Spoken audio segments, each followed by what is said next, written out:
हरे कृष्णा प्रभु जी, हरे कृष्णा माता जी, आप सबके चरणों में दंडवत प्रणाम। तो आज हम बात करने वाले हैं कि साधु संग कितना जरूरी है। साधु संग के बिना हम किस हद तक भक्ति में गिर सकते हैं। तो साधु संग कितना जरूरी है, इस बात को समझने के लिए हम एक भौतिक उदाहरण लेते हैं, नहीं तो आपको समझ आएगा भी नहीं।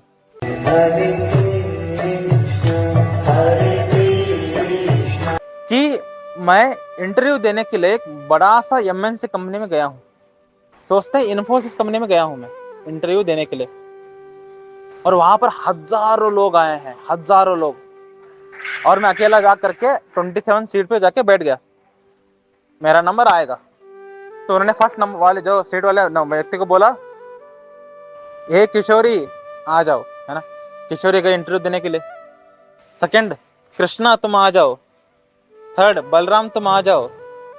सुदामा तुम आ जाओ। राधा तुम आ जाओ। इस तरीके से हर एक व्यक्ति को बुला रहे हैं। लेकिन क्यों कि मैं किसी भी व्यक्ति का संग नहीं कर रहा हूं, उस कंपनी का, उस कंपनी में जो काम करते हैं, उस कंपनी में जो एचआर है, उस कंपनी में जो नॉर्मल एम्प्लॉय भी है उस कंपनी में, उनसे मेरा कोई संबंध नहीं है।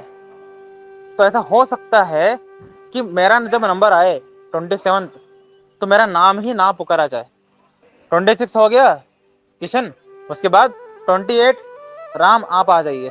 मैं मेरा नंबर था, आप रुकिए। फिर राम के पास रिकमेंडेशन है, राम को बुला लिया। उसके बाद 28 29 करते हुए 800 लोग का नाम उन्होंने बोल दिया, लेकिन मुझे ही नहीं बुलाया। मैं फुल फ्रस्ट्रेट हो रहा हूँ कि इंटरव्यू देने आया हूँ, मेरा नंबर 27 था, मुझे बुलाया नहीं जा रहा है।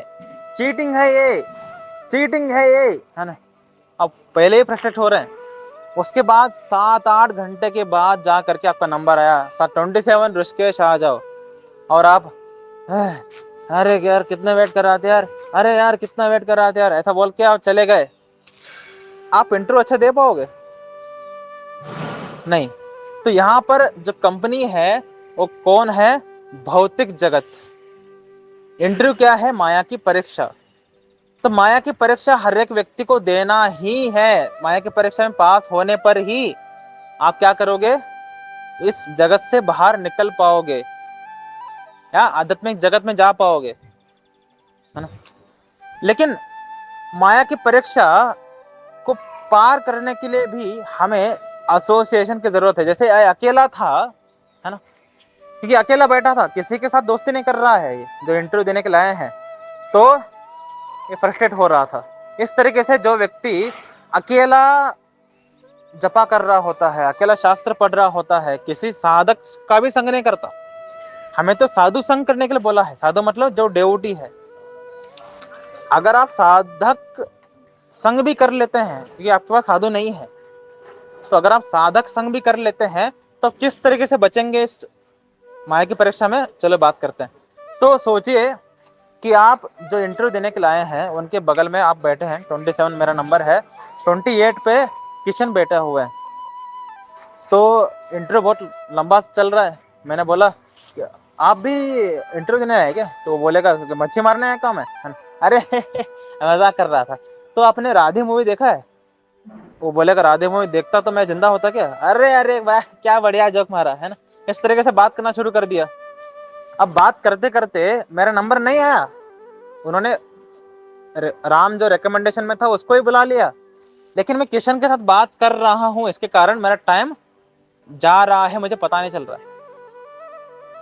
तो अगर आप साधक संग करते हैं, साधु संग छोड़ो, साधक संग भी करते हैं, तो आपको ये माया की जो परीक्षा होने वाली है, जो कि एक बहुत बड़ा टाइमलाइन है, it can take one whole life, it can take 40-50 years, है ना, माया की परीक्षा आने के लिए। तो माया की परीक्षा आने से पहले अगर आप किसी साधक का भी संग करते हैं, तो जो टाइम है, इंटरव्यू का जो टाइम है, वो टाइम किस जा रहा है पता नहीं चलेगा। तो साधक का संग करने से हमें इंस्पिरेशन मिलती है उस फील्ड में टिकने के लिए। सोचिए आप इंटरव्यू के लिए गए हैं और 4-5 घंटे हो गए, आपका नंबर ही नहीं आ रहा, आप फ्रस्ट्रेट होंगे या नहीं होंगे? एब्सोल्युटली होंगे। और आप ऐसा हो सकता है कि व्यक्ति इंटरव्यू देने से पहले ही कंपनी से छोड़ के निकल जाए। अरे यार फालतू लोग हैं यार, इन्फोसिस के 5 घंटे कोई लेता है क्या इंटरव्यू? मेरा नंबर ही नहीं यार, चला हट जा रहा हूँ मैं, है ना। इस तरीके से जो लोग साधक का भी संग नहीं करते, तो भक्ति कर रहा हूँ, हरे कृष्णा कृष्णा कृष्णा हरे हरे, हरे राम राम राम हरे हरे, 10 साल हो गए, हरे कृष्णा काम नहीं करता, ये भक्ति छोड़ के जा रहा हूं मैं, है ना। इस तरीके से व्यक्ति भक्ति छोड़ के जा सकता है। हालांकि 10 साल टिका, ये भी बहुत बड़ी बात है। लोग तो 1 साल नहीं टिक सकते बिना साधक के। अगर आपके जीवन में साधक नहीं है, कोई 1 साल भी भक्ति में टिक ही नहीं सकता, भक्ति छोड़ देगा वो साधक के बिना। कि साधक ही भक्ति में टिकाने के लिए इंस्पिरेशन है। तो अगर आप साधक का संग कर रहे हैं, तो साधक आपसे बात करेगा। जैसे इंटरव्यू में कोई बात कर रहा है आपसे, जोक्स कर रहे हैं, हंसी मजाक हो रहा है, और बात करते करते 4 घंटे बीत गए, पता ही नहीं चला। 4 घंटे बाद आपको बुलाया, ऋषिकेश आ जाओ, तो मैं फुल एनर्जी के साथ ही जाऊंगा माया की परीक्षा देने के लिए। इस तरीके से जो व्यक्ति साधक का संग कर रहा है, वो व्यक्ति भक्ति करते हुए इंस्पिरेशन लेता रहता है, इंस्पायर होता रहता है। इसी कारण जब माया की परीक्षा, it is taking 40 years of time, लेकिन उसका 40 years ऐसा लगता है कि अभी भी गुजर गए, है ना। 40 years तो बहुत जल्दी गुजर गए। तो उसको टेंशन होता ही नहीं है, उसको फ्रस्ट्रेट होता ही नहीं है, तो इस फील्ड में टिका रह सकता है। तो सोचते हैं कि आप इंटरव्यू के लिए गए हैं, जैसे ऋषिकेश इंटरव्यू के लिए गया है, 27 नंबर उसका सीट, जाके बैठ गया हो आराम से, है ना। सोचिए वहां पर एक एम्प्लॉय आपका दोस्त है, ठीक है।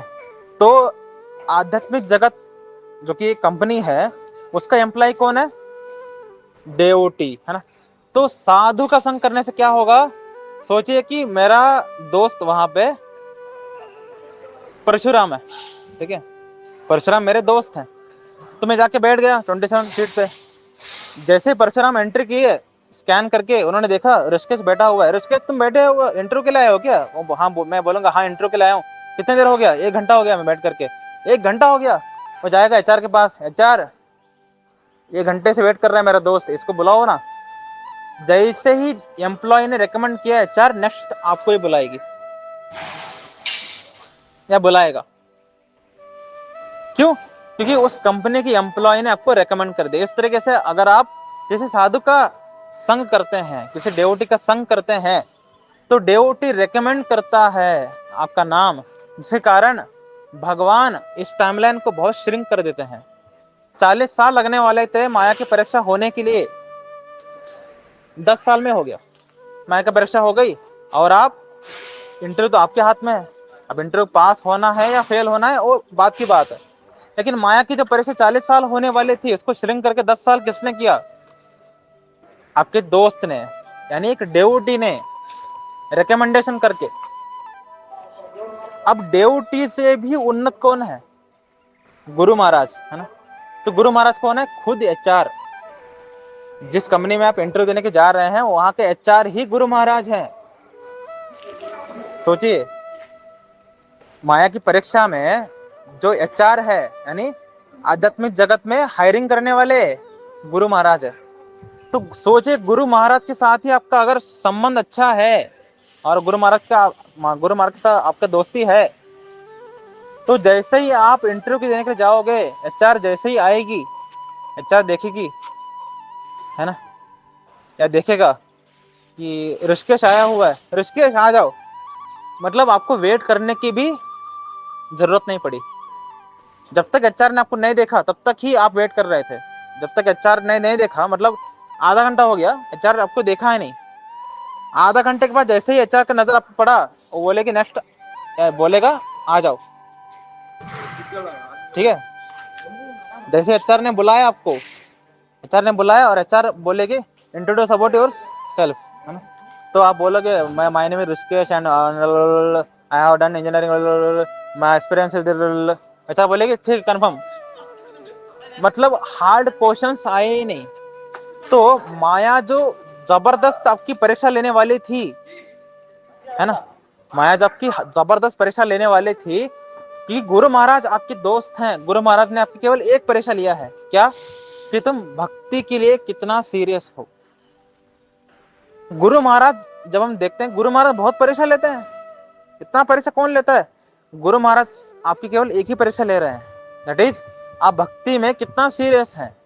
अगर गुरु महाराज कंफर्म हो गया कि आप सीरियस हैं, तुरंत हायरिंग इन गोलोक वृंदावन। सोचिए, साधक का संग करने से इंस्पिरेशन मिलती है, साधु संग करने से टाइम श्रिंक होता है, गुरु महाराज का संग करने से केवल एक ही परीक्षा होती है, दैट इज माया की परीक्षा भी नहीं है, केवल गुरु महाराज परीक्षा लेते हैं। क्या है? कि तुम भक्ति में सीरियस हो या नहीं। गुरु महाराज कंफर्म हो गया, सीधा हायरिंग। सोचिए कि अगर उस कंपनी का सीईओ आपका दोस्त है, यानी श्री विष्णु जी या भगवत स्वरूप वैष्णव लाइक नारद मुनि, है ना, शिव जी सीईओ आपके दोस्त हैं, तो जैसे ही आप इंटरव्यू के लिए जाओगे, जैसे आपकी नजर पड़ेगी या उनकी नजर पड़ेगी आप पर, वो इंटरव्यू भी नहीं लेगा। अगर शिव जी का आपने संग किया और शिव जी आप पर बहुत प्रसन्न हो गए, कोई माया का परीक्षा नहीं है, आपको सीधा कृपा सिद्धि दे देंगे और आप डायरेक्टली वैकुंठ धाम चले जाओगे। अगर नारद मुनि आपके ऊपर कृपालु हो गए, सीधा कृपा सिद्ध कर देंगे, सीधा चले जाओगे वैकुंठ जगत को। तो सोचिए, क्या कोई भौतिक जगत का व्यक्ति ध्रुव महाराज की तरह परीक्षा मतलब तपस्या कर सकता है? पॉसिबल है ये? ध्रुव महाराज पहले केवल कंदमूल खाया करते थे, उसके बाद केवल पत्ते खाने लगे, उसके बाद केवल जल पीने लगे महीनों के लिए, उसके बाद कुछ काफी महीनों तक वो हवा ले रहे थे और कुछ महीनों के बाद हवा लेना बंद कर दिया। इस तरह की तपस्या कर रहे हैं। कोई भौतिक व्यक्ति कर सकता है ऐसा? वो भी कितना साल का बालक, छोटा सा बालक? पॉसिबल है ये? नहीं है। लेकिन ये पॉसिबल क्यों हुआ? क्योंकि नारद मुनि जैसे भगवत स्वरूप वैष्णव ने उनको कृपा सिद्धि दे दिया, स्पिरिचुअल बॉडी बना दिया तुरंत। अब जो भी तपस्या कर रहे हैं स्पिरिचुअल बॉडी में कर रहे हैं। जो प्रहलाद महाराज हैं, 5 साल का बच्चा क्या भगवान के ऊपर इतना विश्वास रख सकता है? लॉजिकली पॉसिबल है ये? नहीं है। लेकिन ये लॉजिकली कि बियॉन्ड जा करके स्पिरिचुअली पॉसिबल क्यों हो रहा है? कि नारद मुनि ने उन पर कृपा किया है। तो जब भगवत स्वरूप वैष्णव हम पर कृपालु हो जाते हैं, माया की परीक्षा भी नहीं होती, तुरंत हमें कृपा सिद्ध करके हमें धाम भेज देते हैं, या तुरंत उसी समय हमें हायरिंग हो जाता है ना। सीईओ आएगा, आपको देखेगा, ऋषिकेश तुम? बोला हाँ मैं इंटरव्यू के लिए आया हूँ। अरे आ जाओ। आ करके उसका कंपनी दिखा रहे हैं, देखो ये कंपनी है, यहाँ पर तुम्हारा केबिन होगा, तुम यहाँ पर बैठोगे। लेकिन मैं इंटरव्यू हुआ नहीं है। अरे तुम हायर हो चुके हो। मतलब इंटरव्यू भी नहीं होता है ऐसे व्यक्ति का जिन पर भगवत स्वरूप वैष्णव या विष्णु जी या शिव जी कृपालु रहते हैं। अब इनके ऊपर कौन है? स्वयं श्री कृष्ण। अगर आप पर श्री कृष्ण ही कृपालु हो गए, यानी ओनर ऑफ द कंपनी, धाम के ओनर है ना, तो श्री कृष्ण आप कृपालु हो गए तो आपका इंटरव्यू भी नहीं होगा। आपको तो एम्प्लॉय भी नहीं बनाएंगे, आपका नाम पर्सनल सेक्रेटरी बनाएंगे। ए ऋषिकेश, तो मेरा दोस्त है भाई, तू मेरा पर्सनल सेक्रेटरी बन जा। तो जब श्री कृष्ण आते हैं इस धाम में, मतलब पृथ्वी पर, तो श्री कृष्ण हर एक व्यक्ति को माधुर्य रस दे देते हैं, ऊंचा रस दे देते हैं, है ना। और केवल मोक्ष नहीं देते, वो अपना पर्सनल फैमिली मेंबर बना देते हैं, है ना। तो जब चैतन्य महाप्रभु आए, उन्होंने क्या दिया हमें? माधुर्य रस दे दिया, इतना अंतरंग रिश्ता बना दिया। तो इस तरीके से हम ये जो इंटरव्यू का प्रोसेस है, इससे समझ सकते हैं कि साधु संग कितना जरूरी है। लेकिन आप सोचिए कि अगर आप इंटरव्यू देने के लिए गए हैं और आप वहां पर आपका कोई दोस्त नहीं है और आपके बगल में जितने बैठे हुए हैं सारे के सारे लोगों के पास किसी ना किसी का रिकमेंडेशन है, आपको लगता है आपका चांस होगा? है ना। 10 लोगों का हायरिंग होने वाला है, 10,000 लोग आए हैं और 10,000 के 10,000 लोगों को रिकमेंडेशन है, किसी ना किसी का, एम्प्लॉय का रिकमेंडेशन है, या एचआर का रिकमेंडेशन है, या सीईओ का है, कुछ ना किसी का है, और आप अकेले हैं। आप कोई साधक का संग नहीं करते, आप किसी साधु संग नहीं करते, आप किसी गुरु महाराज का संग नहीं करते, तो आपको लगता है आपका हायरिंग होगा? माया की परीक्षा में पास होंगे आप? जब कंपनी में 10 एम्प्लॉयज की हायरिंग हो जाती है ना, बाकी एम्प्लॉय को इतना हार्ड सवाल पूछेंगे, इतना हार्शली सवाल पूछेंगे कि उसका इंटरव्यू होगा ही नहीं, है ना। तो जिस व्यक्ति साधु संग नहीं करता है, ऐसा व्यक्ति को माया सबसे हार्डेस्ट परीक्षा लेती है ताकि वो परीक्षा पास ही ना हो। ऐसा व्यक्ति माया की परीक्षा में पास हो ही नहीं सकता। और दूसरा बात क्या है, वो व्यक्ति के अंदर ही फेथ कम होना शुरू हो जाता है, वो फ्रस्ट्रेट होना शुरू कर देता है भक्ति में ग्रो नहीं हो रहा, भक्ति वेस्ट है, भक्ति किसी काम का नहीं है, क्योंकि वो साधु संग से दूर हो गया। अब कुछ ऐसे भी यहाँ पर लोग हैं जो जानबूझ के हमें साधु संग से दूर रहने के लिए बोलते हैं। वो हो सकते हैं हमारे कलयुग के इफेक्ट में आने वाले माता पिता, है ना। तो आप जा रहे थे कहाँ पर, इन्फोसिस में इंटरव्यू देने के लिए, आपके माता पिता ने बोला पागल है क्या, वहां पर कौन जाता है, मूर्खों की कंपनी है वो, है ना, तो यहाँ पर जा स्टार्टअप में। तो माता पिता ने ही आपको इन्फोसिस में जाने नहीं दिया, यानी भक्ति करने ही आपके माता पिता ने नहीं दिया, तो साधु संग कहाँ करोगे आप। या साधु संग करने वाले थे, इंटरव्यू देने के जाने वाले थे, माता पिता ने रोक लिया, अरे तू इसका संग मत कर, ये भक्त बहुत बुरे लोग होते हैं, ये ब्रेन वॉश करते हैं लोगों की। प्रसाद में कुछ ना कुछ मिश्रण कर देते हैं, उसके बाद व्यक्ति हिप्नोटाइज हो जाता है और उनके हिसाब से चलना शुरू कर देता है। इसलिए इस्कॉन के डिवोटीज का संग मत करना। एक कलयुग के माता पिता के वर्डिंग्स है। उनको लगता है कि इस्कॉन के लोग प्रसादम में कुछ ऐसा मिला देते हैं कि जो उसके बाद व्यक्ति इस्कॉन की बातों पे चलने लग जाता है।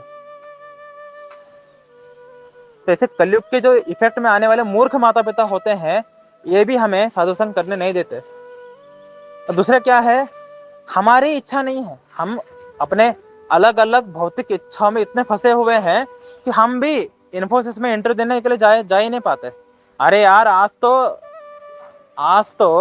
मिशन इम्पॉसिबल मूवी लगा है और इंटरव्यू पे आज ही जाना है, मूवी ज्यादा इंपॉर्टेंट है यार, है ना। तो उसकी इच्छा ने उसको साधु संग करने नहीं दिया, है ना। अरे यार मुझे एनिमे देखना है यार, तो इसको मैं क्यों क्वेश्चन करूं, मुझे यार मूवी देखना है यार, मैं इसके साथ जूम मीटिंग में क्यों ज्वाइन करूं, है ना। तो हमारे खुद की इच्छा भी हमें साधु संग करने नहीं देते हैं। और दूसरी बात क्या है, कभी कभी हम साधुओं को गलत समझ करके उनसे दूर हो जाता है। एक काम कलयुग करता है खुद, आपको किसी भक्त से डांट दिलवा दिया, कि साधक से डांट दिलवा दिया, और आपके अंदर तो ईगो आसमान छूने वाला है।